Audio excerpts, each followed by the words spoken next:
నమస్తే అండి.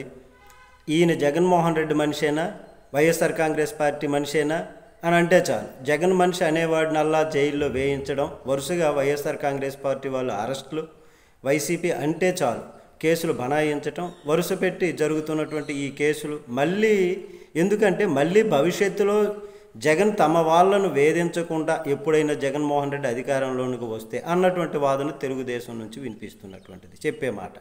2014, 2019లో టీడీపీ అధికారంలో ఉన్నప్పుడు ఇద్దరినో ముగ్గురినో తప్ప వైసీపీ వాళ్ళను ఎక్కువగా ఇబ్బంది పెట్టలేదు, వేధించలేదు.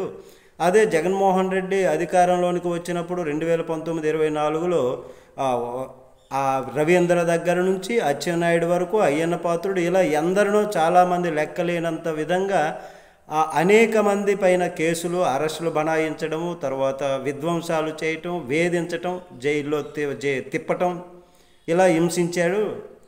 అదే చంద్రబాబు చేస్తే ఎట్లా ఉంటుందో అని చంద్రబాబు ఇప్పుడు చూపిస్తున్నారు. ఇంకా రేపొద్దున జగన్మోహన్ రెడ్డి అధికారంలోనికి వచ్చినా మా వాళ్ళ జోలికి రాకుండా ఉండేటట్లుగా చంద్రబాబు ఈ విధంగా చేస్తున్నారు అనేటటువంటి విధంగా చెప్పుకొస్తున్నారు. చంద్రబాబు జగన్కి నేర్పుతున్నాడు ఈ ఆట అంటున్నారు టీడీపీలోని ఇంటలెక్చువల్ టీం. ఇందుకు బాబు ఇలా వరుస పెట్టి అరెస్టులు, జైళ్ళు చేస్తున్నారు అన్నదానికి వాళ్ళు సమర్థించుకుంటున్నారు. మరి జగన్ మారతారా లేదంటే బాబు గారిని మారుస్తారా చూడాలి. నమస్తే.